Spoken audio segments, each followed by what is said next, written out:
continuação da leitura da carta do apóstolo Paulo aos Gálatas. Estarei lendo agora o capítulo 4, a partir do versículo 21, cujo título diz assim: Sara e Agar são uma alegoria dos dois concertos. Então, essas duas mulheres, Sara era a esposa de Abraão, e Abraão já tinha envelhecido. Ele estava com 74 ou 75 anos e Sara com 65 anos, pois ela era mais nova do que Abraão, 10 anos. E Deus prometeu a Abraão um filho. Você vê essa história, esse relato, a partir de Gênesis capítulo 15, 16, 17, 18. Mas Sara, ela não teve paciência de esperar a promessa de Deus se cumprir em sua vida. Então, como no capítulo 18 de Gênesis diz assim no versículo 9: E disseram-lhe os anjos que apareceram a Abraão, e disseram-lhe: Onde está Sara, tua mulher? E ele disse: Ei-la, aí está na tenda. E disse: Certamente tornarei a ti por este tempo da vida, e eis que Sara, tua mulher, dará um filho. E ouviu Sara a porta da tenda que estava atrás dele. E eram Abraão e Sara já velhos e adiantados de idade. Já a Sara havia cessado o costume das mulheres. Assim, pois, riu-se Sara consigo, dizendo: Terei ainda deleite depois de haver envelhecido, sendo também o meu senhor já velho? E disse o Senhor a Abraão: Por que se riu Sara, dizendo: Na verdade, gerarei eu ainda, havendo já envelhecido? Haveria coisa alguma difícil ao Senhor? Ao tempo determinado tornarei a ti por este tempo da vida, e Sara terá um filho. Então, este relato está em Gênesis capítulo 18. E Sara realmente deu à luz quando estava com 90 anos, e a Abraão, com 100, nasceu Isaque. Mas, entre este tempo da promessa de Deus até nascer Isaque, Sara usou a sua escrava por nome Agar, uma egípcia que veio com eles e estava fazendo parte da família de Abraão como escrava, como serva, como empregada. Então Sara mandou que Abraão tivesse relações com Agar. Agar engravidou e teve um filho por nome Ismael. Mas eu não posso entrar neste detalhe, porque o meu propósito agora é ler Gálatas. Então, neste capítulo 4, a partir do versículo 21, diz assim: Dizei-me vós, os que quereis estar debaixo da lei, não ouvis vós a lei? Porque está escrito que Abraão teve 2 filhos, um da escrava e outro da livre. Todavia, o que era da escrava nasceu segundo a carne, mas o que era da livre, por promessa, que foi Isaque, que foi o filho da promessa que Deus fizera a Abraão e Sara. O que se entende por alegoria, porque estes são os 2 concertos, um do Monte Sinai, gerando filhos para a servidão, que é Agar. Ora, esta Agar é Sinai, um monte da Arábia, que corresponde a Jerusalém que agora existe, pois é escrava com seus filhos. Mas a Jerusalém que é de cima é a livre.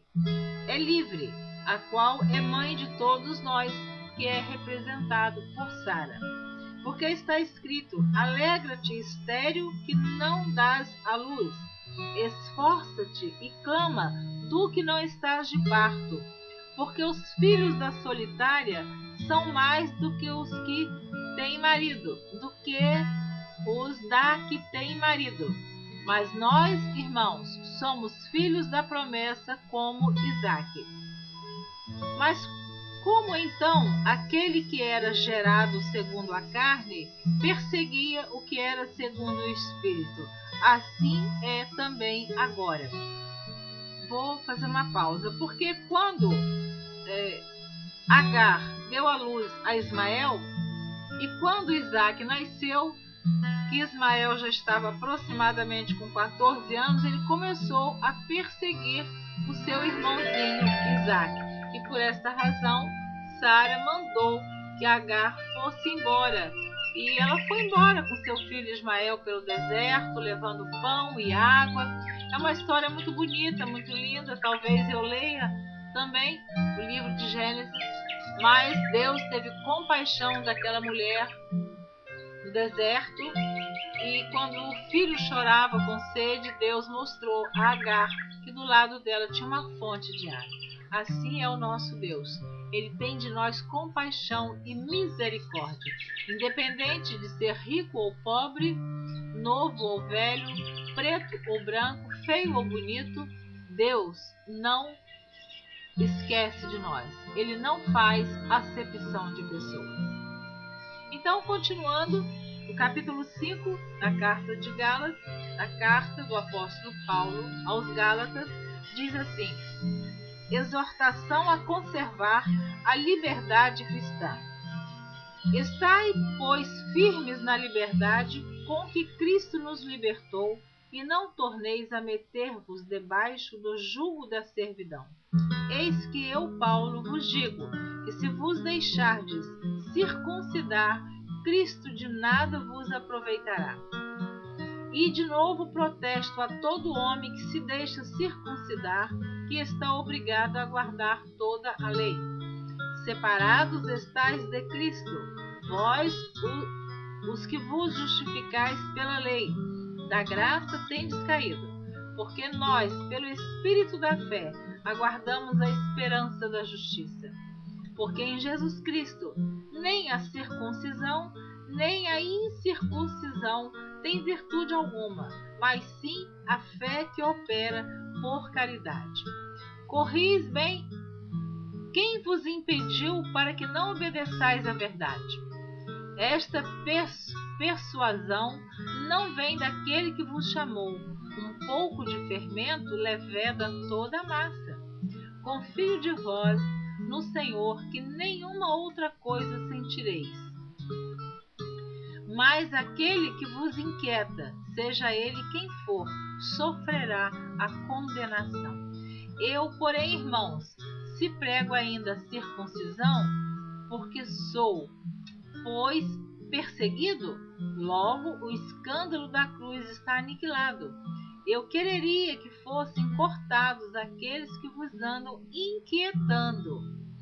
Porque vós, irmãos, fostes chamados à liberdade. Não useis então da liberdade para dar ocasião à carne, mas servi-vos uns aos outros pela caridade.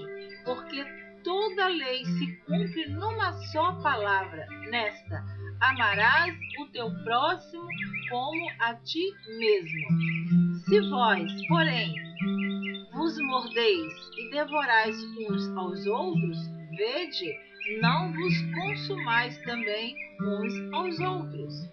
Então o apóstolo Paulo estava aqui exortando os Gálatas que eles não deveriam ficar com esta exigência, com esta lei de ter que todos se circuncidarem.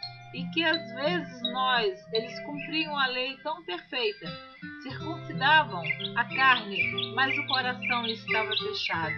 O coração precisa ser rasgado, o coração precisa sofrer a circuncisão, abrir, rasgar, ceder para Cristo, para o amor, para o perdão, para a misericórdia. Às vezes somos cumpridores rigorosos da lei e, no entanto, não somos pessoas que têm um coração pronto a perdoar, pronto a amar. Era isto que o apóstolo Paulo estava falando, que estava havendo muito conflito entre eles. E ele queria corrigir isto através da palavra de Deus. Que Deus te abençoe. Eu agradeço por você estar acompanhando esta leitura e eu espero você na continuação do capítulo 5 da carta do apóstolo Paulo aos Gálatas.